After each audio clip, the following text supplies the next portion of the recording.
Dan itu kalau menurut gua, kalau nggak dicicil tiap bulan, kita nggak menyisihkan beberapa ratus ribu dari penghasilan kita, itu nanti di awal tahun apa 1 bulan sebelum pembayaran pajak itu akan keteteran. Nah,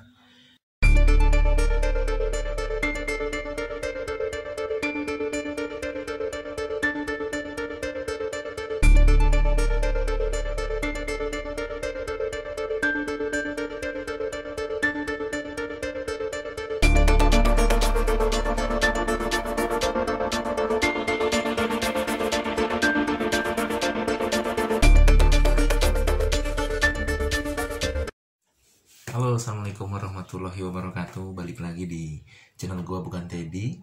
Kali ini berhubung jarang banget keluar menggunakan mobil ya, karena masih PSBB transisi di Jakarta. Jadi kontennya kali ini gue buat di rumah aja, sederhana. Pengen bikin konten aja di rumah gitu. Tapi yang gue bahas kali ini nggak tentang otomotif, tapi kayak cerita pengalaman gue aja. Nabung di beberapa instrumen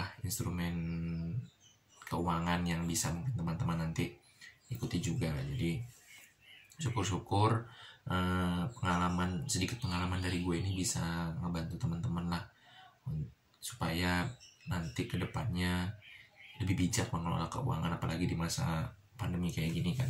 Nah, sebelumnya pengen sampaikan dulu kalau misalnya menurut gue nih, kan banyak motivator keuangan, influencer keuangan. Nah, kalau gue sendiri kan jujur ya, ini cuma berdasarkan pengalaman aja, berdasarkan trial and error aja. Jadi jangan ditelan mentah-mentah. Gue harap bisa cross check juga ke pakar finansial yang lebih berpengalaman. Ini gue cuma sharing pengalaman aja tentang menabung gitu di beberapa instrumen gitu.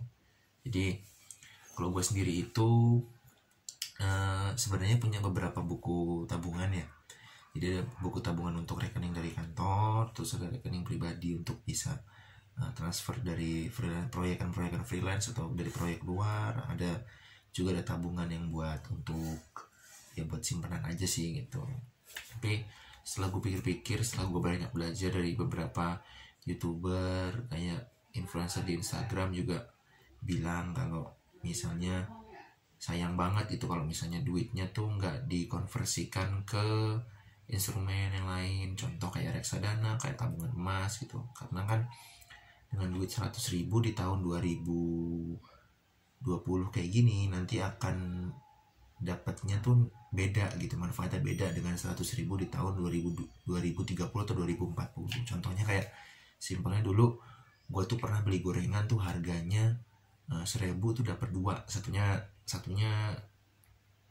gope. Kalau sekarang 1.000 bahkan ada yang 2.001 dapatnya gitu. Jadi kan kayak penurunan nilai nominalnya kan, kebermanfaatan dari nominalnya itu kan berkurang.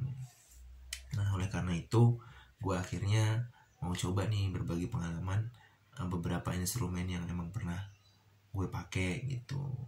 Dan sekarang ini selain buku tabungan, gue juga melakukan cara menempatkan beberapa dana gitu di 3 instrumen yang berbeda.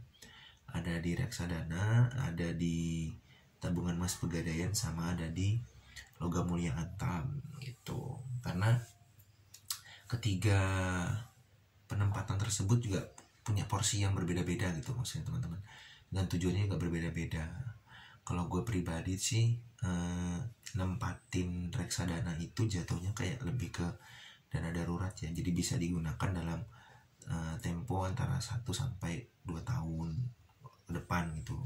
Kayak misalnya gue nerima gaji nih, itu gue sisihin sekian ratus ribu, bisa buat contoh kayak misalnya buat jaga-jaga untuk biaya servis kendaraan, baik motor atau mobil, terus untuk bayar pajak kendaraan tahunan gitu. Kalau misalnya motor masih 200 atau sampai 300 ribu. Tapi kalau misalnya lo punya kendaraan mobil gitu, balik lagi tergantung cc-nya kan, atau mungkin tergantung buatannya dari mana, atau mungkin ada mobilnya itu bahan ekspor atau gimana, impor atau gimana.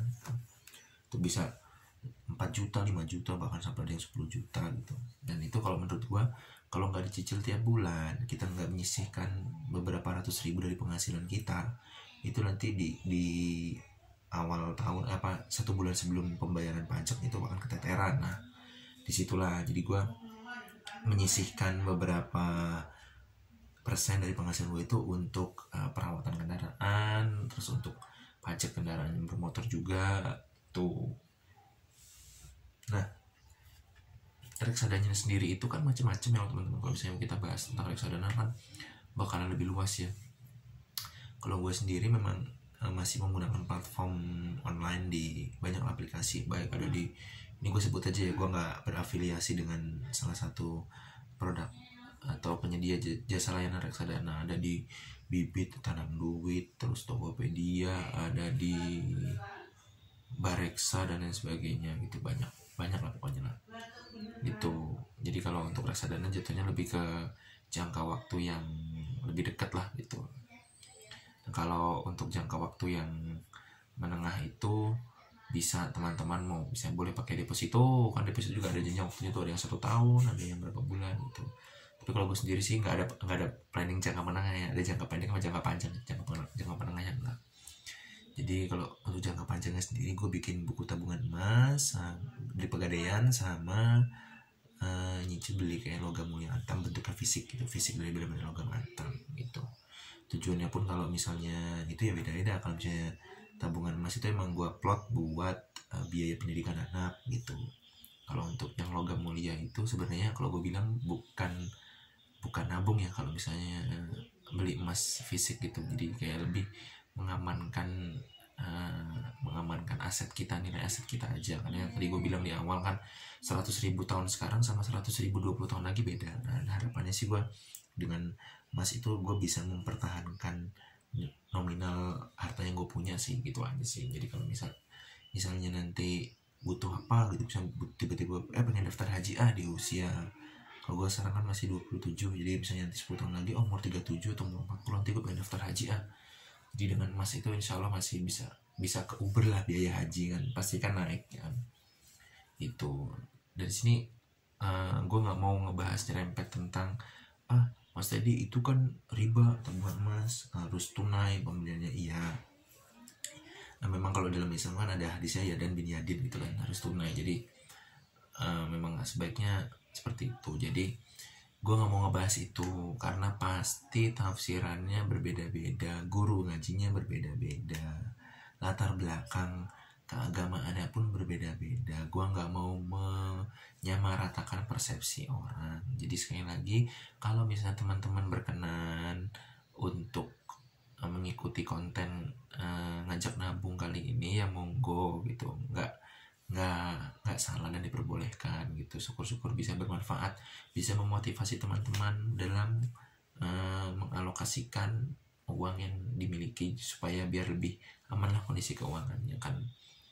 Juga dalam satu hadis Rasul itu, kalau mohon maaf ya sekali lagi coba dikoreksi lagi, jangan meninggalkan keluargamu dalam kondisi miskin dan lemah gitu kan. Jadi paling enggak kita untuk bisa mengamankan keluarga kita deh gitu dari yang namanya kemiskinan gitu. Paling enggak niatnya itu dulu tuh. Nah udah oke teman-teman, jadi mungkin segini aja dulu pembahasan dari konten ngajak nabungnya dari channel Bukan Teddy. Jadi doain aja semoga konten ini konsisten bisa memberikan manfaat buat teman-teman semua gitu. Jadi kalau misalnya berkenan ya boleh di subscribe, nyalain loncengnya juga boleh. Kalau misalnya kira-kira nggak bermanfaat ya udah di delete aja, atau mungkin di unsubscribe atau dilewatin aja, nggak apa-apa. Gue sih berharapnya semoga video dari pengalaman gue kali ini ya bisa sedikit banyak bermanfaat buat teman-teman aja gitu. Oke, sampai jumpa di video berikutnya, baik nanti itu di bidang otomotif atau di ekonomi kayak gini, ekonomi ala-ala itu, berbagi pengalaman aja, sharing aja tentang cara menabung dan lain sebagainya. Kali aja dari sekian banyak konten gue ada yang bermanfaat buat teman-teman semua. Sampai jumpa. Terima kasih sekali lagi. Wassalamualaikum warahmatullahi wabarakatuh.